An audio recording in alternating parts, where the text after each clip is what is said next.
Praise అందరికీ happy new year, నూతన సంవత్సర శుభాకాంక్షలు.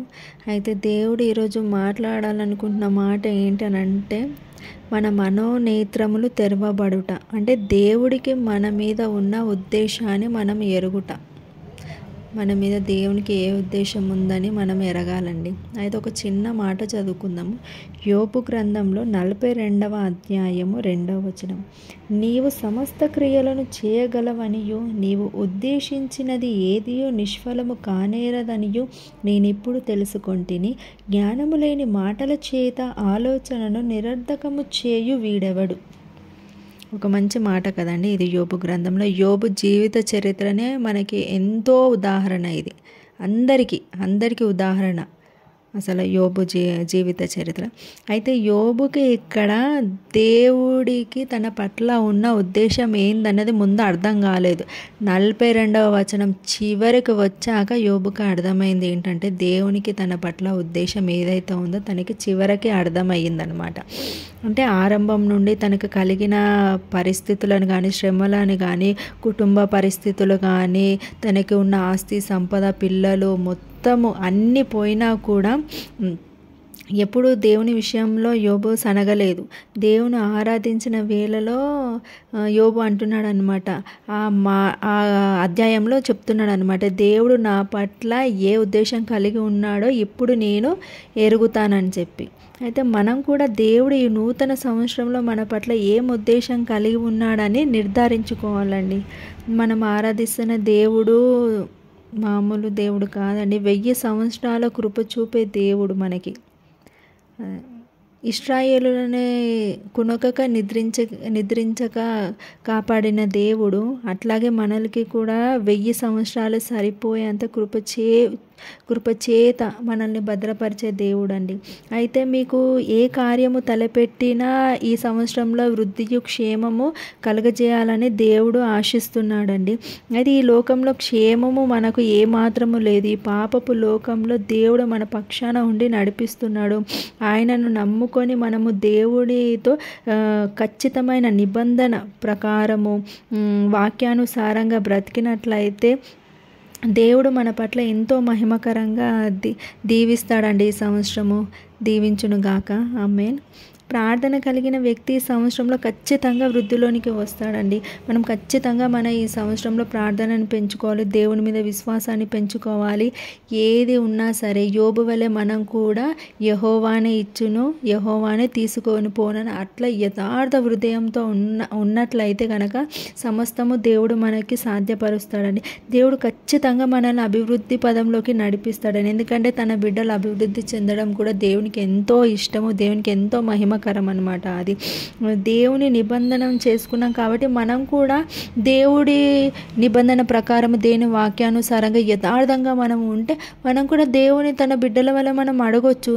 దేవా, ఎందుకు నాకు ఈ కార్యం చేయట్లేదు, ఎందుకు నన్ను వృద్ధిలోకి నడిపించట్లేదు, ఎందుకు నన్ను శ్రమల గుండా తీసుకెళ్తున్నావు, ఎందుకు నాకు సమాధానం దయచేయట్లని మనం ఆయన పిల్లలుగా మనము దేవుణ్ణి ఎంతో ప్రేమ కలిగి మన తండ్రిని మనము లోకంలో ఉన్న మన సొంత తండ్రిని అయితే మనం ఎలా అంటామో, మనకు ప్రాణం పెట్టి కొన్న మన యేసయ్యను కూడా మనం అంతే ధైర్యంగా అడగొచ్చు మన తండ్రిని. అయితే కీర్తనలు 106 అధ్యాయము 4-5 వచనాలు కూడా ఒక మంచి మాట ఉంటుంది.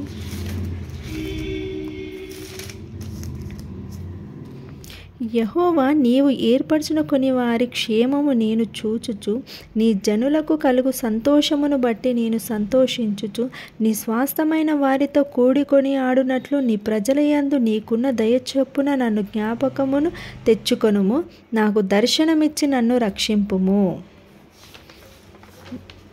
అయితే ఈ సంవత్సరంలో దేవుడు కూడా మనకి అద్భుతమైన సంతోషాన్ని ఇవ్వబోతున్నాడండి. అయితే నేను ఒక మాట చెప్పాలనుకుంటున్నాను. ఈ లోకంలో ముఖ్యమైనవి రెండే ఏంటంటే మన హృదయానికి సంతోషము, మన శరీరానికి ఆరోగ్యము. ఈ రెండు గనక లేవనుకోండి, మనకి ఎంత సంపద ఉన్నా, ఎంత మనం ప్రేమించే వాళ్ళు ఉన్నా, మన బంధుమిత్రులు ఉన్నా కూడా అది వ్యర్థమే. అలాంటి జీవితం మనం ఒకవేళ జీవిస్తున్నా కూడా వ్యర్థమైన జీవితం జీవిస్తున్న మన ఆశనే మనకి తలంపే ఉంటుంది తప్ప మనకి సంతోషం కానీ, మనకి ఆరోగ్యం కానీ సరిగా లేకపోతే మనం ఎంత సంపద ఉన్నా ఈ లోకంలో వ్యర్థమేనండి. అయితే మనము ఇవన్నీ కలిగి దేవుని పట్ల భయభక్తులు కలిగి మనం ఉంటే ఆశీర్వాదం మెండుగా కలుగుతుంది, సంతోషభరితులమై ఉంటాము. మన దుఃఖ సమయంలో కూడా ఆయన మనకెంతో భారభరితమైన శ్రమలు ఉన్నా కూడా మన దేవుడు మనల్ని నడిపిస్తాడండి, ఆయనని నమ్మిన ఎడల మనము. ఒక మాట ఇంకో మాట నేను చెప్పాలనుకుంటున్నా ఏంటంటే, కొందరు ఉంటారు శ్రమల వల్ల కానీ బాధల వల్ల కానీ అస్సలు సంతోషంగా ఉండరు, నీరసంగా ఉంటారు, ఏమైపోతుంది అన్న బాధ టెన్షన్ ఉంటుంది. దేవుని నమ్ముతారు కానీ అక్కడ విశ్వాసం సంపూర్ణంగా పెట్టరు, ఇక్కడ మళ్ళీ చింతిస్తుంటారు. దేవుని ప్రార్థిస్తుంటారు, మళ్ళీ చింతిస్తుంటారు. సకల సమృద్ధి కలిగిన యేసయ్యను మనం ఆరాధిస్తున్నామండి. దేవుని మనం నమ్మిన బిడ్డలం మనమే సంతోషంగా యథార్థంగా లేకపోతే సంతోషం లేని ఈ లోకంలో బ్రతుకుతున్న జనాలకి మనం ఏం సాక్ష్యం ఇస్తామండి?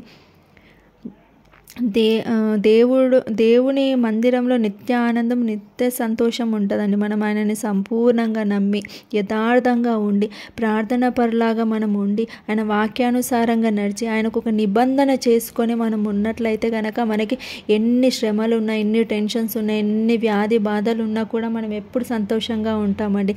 అది నేను ఎక్స్పీరియన్స్ చేసి చెప్తున్నాను మీకు. నాకు ఎన్ని శ్రమలు ఉన్నా, ఎన్ని బాధలు ఉన్నా కూడా నేను దేవుని మాటలు వింటే చాలు నాకు ఎంతో యథార్థంగా అనిపిస్తుంది, ఎంతో నెమ్మదిగా అనిపిస్తుంది అనమాట. టెన్షన్ ఫ్రీగా ఉంటుంది.